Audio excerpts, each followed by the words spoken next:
Merci, mon cher collègue. La parole est à Madame Dubié.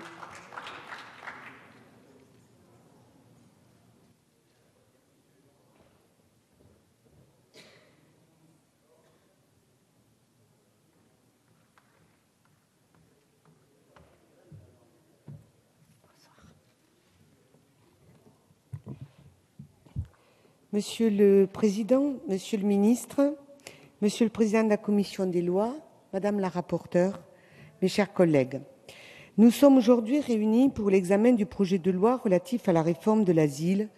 Le droit d'asile est un principe fondamental de notre République auquel nous sommes, élus radicaux de gauche, particulièrement attachés. Dès la Constitution de l'an 1 du 24 juin 1793, le peuple français est reconnu comme l'ami et l'allié des peuples libres, donnant l'asile aux étrangers bannis de leur patrie pour la cause de la liberté. Le préambule de la Constitution du 27 octobre 1946 pose aussi le principe que tout homme persécuté en raison de son action en faveur de la liberté a droit d'asile sur les territoires de la République. Enfin, l'article 53.1 de la Constitution de 1958 précise que la France peut conclure avec des États européens des accords relatifs à l'examen des demandes d'asile. Pour autant, les autorités de la République ont toujours le droit de donner asile à tout étranger persécuté en raison de son action en faveur de la liberté ou qui sollicite la protection de la France pour un autre motif. Nous pouvons être fiers d'appartenir à cette France qui, au nom du respect pour les libertés individuelles, apparaît aux yeux du monde comme une terre d'accueil des étrangers persécutés.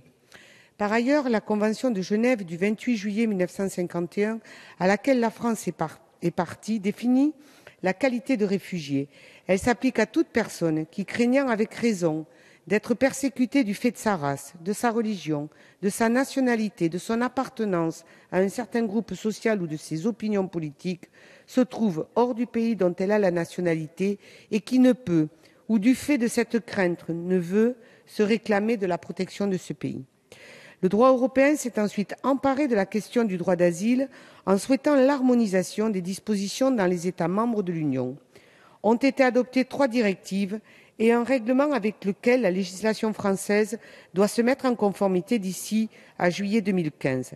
C'est la mission qui nous est confiée aujourd'hui, redonner du sens au droit d'asile en rendant la procédure plus efficace et plus respectueuse de l'accès aux droits des demandeurs d'asile tout au long de la procédure. Si nous sommes globalement favorables aux dispositions du texte que vous nous proposez, permettez-nous, Monsieur le Ministre, d'insister sur la nécessité de mettre en œuvre une politique européenne de l'asile conjointe, cohérente et solidaire. La situation dramatique des migrants à Calais illustre le manque de coordination entre les pays européens, soumis ou non, comme le Royaume-Uni, à la Convention de Schengen. Il semblerait contre-productif de mener une politique de manière isolée, alors que sur ces questions, les enjeux sont partagés. Nous ne ferons pas à terme l'économie de cette réflexion. Tout comme d'autres États européens, la France fait d'ailleurs face à un nombre de demandes d'asile en augmentation depuis quelques années.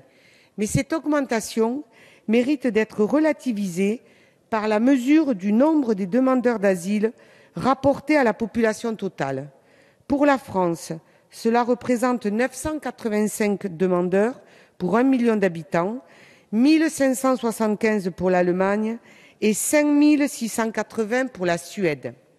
Cet indicateur est intéressant et pertinent pour faire taire ceux qui surfent sur les peurs et évoquent l'explosion des demandes.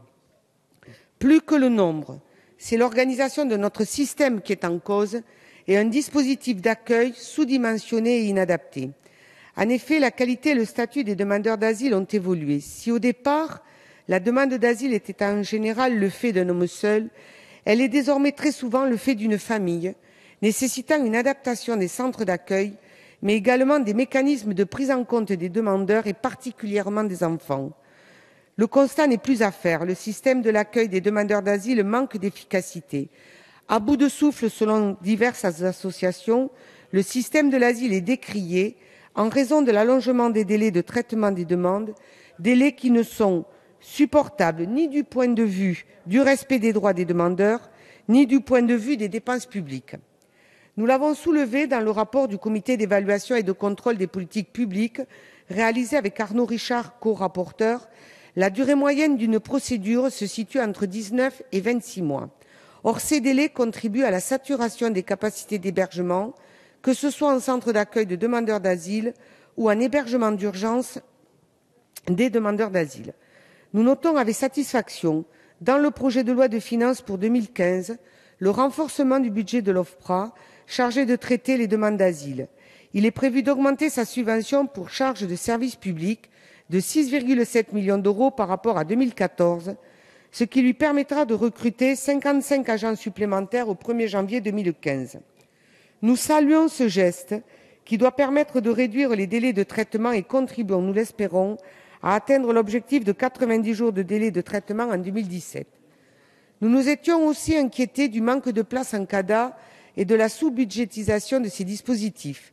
Le renforcement de 14,8% des moyens alloués aux UDA est en progrès, mais il nous semble nécessaire de rappeler que les CADA doivent être les lieux d'hébergement prioritaires. Venons-en au projet de loi que vous soumettez à notre sagesse. Ce projet de loi vise à améliorer l'accueil et l'hébergement des demandeurs d'asile en réduisant notamment les délais d'instruction des demandes, avec pour objectif leur traitement en 9 mois de moyenne. En ce sens, nous sommes satisfaits de la suppression de l'obligation de domiciliation préalable demandée aux demandeurs d'asile et à l'ensemble des mesures qui contribuent à réduire les délais de traitement des demandes. Nous sommes tout aussi satisfaits de la mise en place d'un recours suspensif pour les demandeurs d'asile et le renforcement de leurs droits. La possibilité de se faire assister d'un conseil lors des entretiens par l'OFPRA et l'aide juridictionnelle accordée de plein droit auprès de la CNDA et le renforcement des aides socio-juridiques accordées aux demandeurs sont de bonnes mesures. Enfin, nous ne sommes pas opposés à la mise en place d'un schéma national d'hébergement des demandeurs d'asile visant à améliorer leurs conditions d'accueil.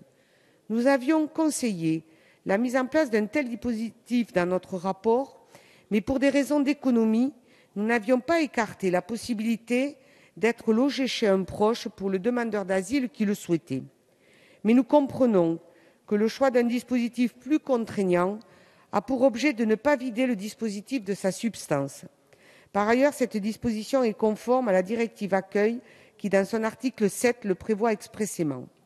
Par contre, nous restons fermement attachés à la mise en place d'un système d'information et de suivi de la situation des demandeurs d'asile placé sous le contrôle d'un magistrat et destiné à centraliser les informations relatives à la situation du demandeur d'asile et aux droits qui lui sont ouverts.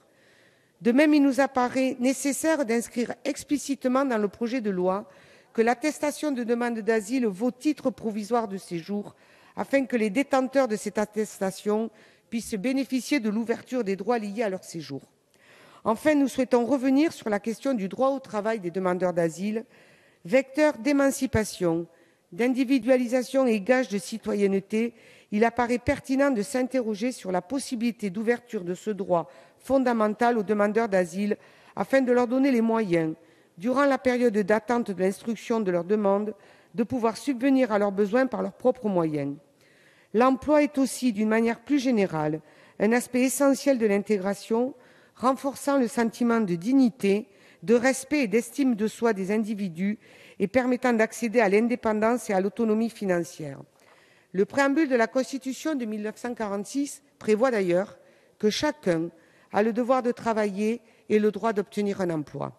C'est pour cette raison que nous avons déposé des amendements visant à ouvrir le droit au travail des personnes en procédure de demande d'asile. Pour finir, je souhaiterais soulever la question de la situation des déboutés du droit d'asile. Rien ne figure dans ce texte sur cette question, ce qui peut se comprendre. Les demandeurs qui ont épuisé tous les recours pour obtenir le statut de réfugié se retrouvent de fait étrangers en situation irrégulière sur le sol français. C'est donc dans le prochain texte relatif aux droits des étrangers en France que nous évoquerons ce sujet. Il n'en reste pas moins que pour nombre de familles séjournant en France, dont les enfants sont scolarisés depuis de nombreuses années, contribuant à leur intégration et à leur socialisation, il est nécessaire de trouver une réponse différente et plus appropriée que le renvoi dans le pays d'origine. À l'heure où la situation économique et politique pousse nos concitoyens à se replier sur eux-mêmes, saisissons l'opportunité qui nous est donnée aujourd'hui de réaffirmer notre attachement aux valeurs de solidarité, de tolérance et d'humanisme en matière d'asile.